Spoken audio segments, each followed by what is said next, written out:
Hi everyone, thank you for watching this video. It's all about inclusion. If you are a public speaker wanting to become a paradigm shifter, I want to share with you today, how do you become really inclusive?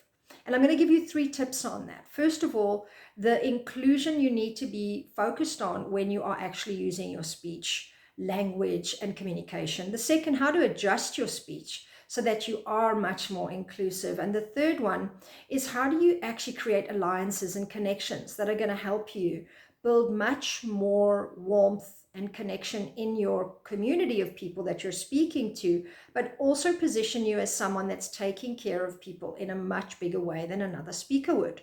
So as we go through these tips, I'm going to be outlining to you one of the major global issues facing us right now, and how you can become an authority in your industry that is woke, aware, and considerate, empathic enough to actually make a difference in this particular way, so that you can actually really serve your community at a much higher level. So let's begin. The first one, as you already know, I've hinted to it, is being inclusive with your language. Now, we are facing some really greatly changing dynamics in our societies. Many countries are now faced with many different people coming into the country looking for employment, for services, for support, either from being asylum seekers, coming out of very specifically challenged places and countries that are at war, or that have lost their employability, that are really struggling. We have people immigrating in order to have a better life, to be able to find work and positions that can serve them at a better level, and even willing to give up their country, their status, their communities, their cultural ways, to be able to have more secure employment and new opportunities in life. And then we've also got a whole group of people that are really minority groups, maybe already existing in the country and or coming into your country, that may have very different status, very different opportunities available to them, and very different challenges to the ones that you normally are thinking about. Now, if you're a community leader of any kind, or you run an NGO, or you're a global change activist, or in any way serving on a higher level, maybe you have a calling, I'm speaking to you specifically. But if you are not one of those people I just mentioned, and you're an up and coming speaker, still you need to be considering what I'm saying to you. This is a very important time where your audience may be a mix of many different people that you otherwise might assume certain things about that may not be the case. And this is going to increase into the future. So this is really a paradigm shifter. Can you be inclusive in your language?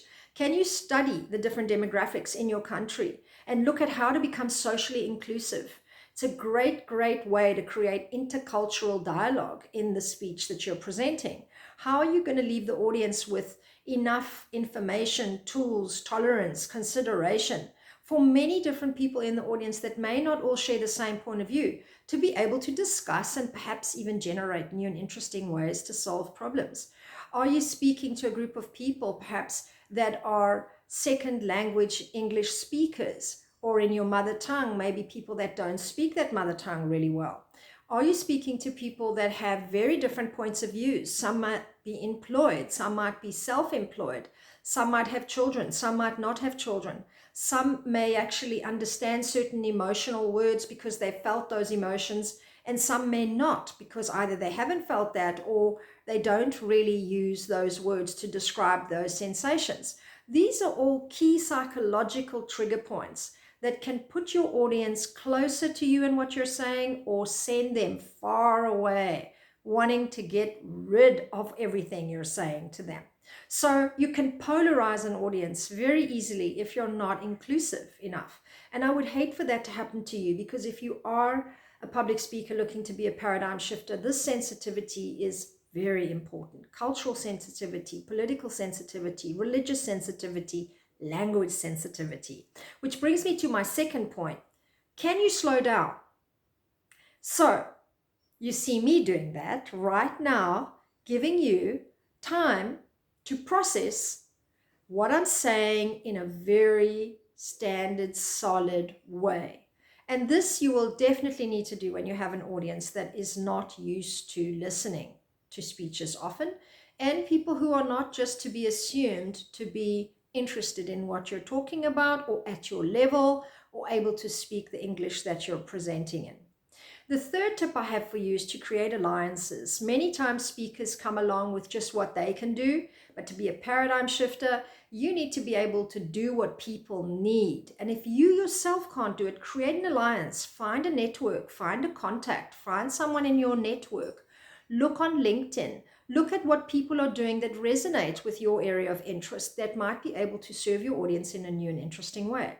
That's a very powerful way for you to leave behind a very special level of care in your speech that is going to serve the deeper needs. Remember, it's all about social inclusion and intercultural dialogue that gets you to become a true authority in your field, someone who is actually offering from their EQ, but also someone who is a paradigm shifter. Thanks for watching.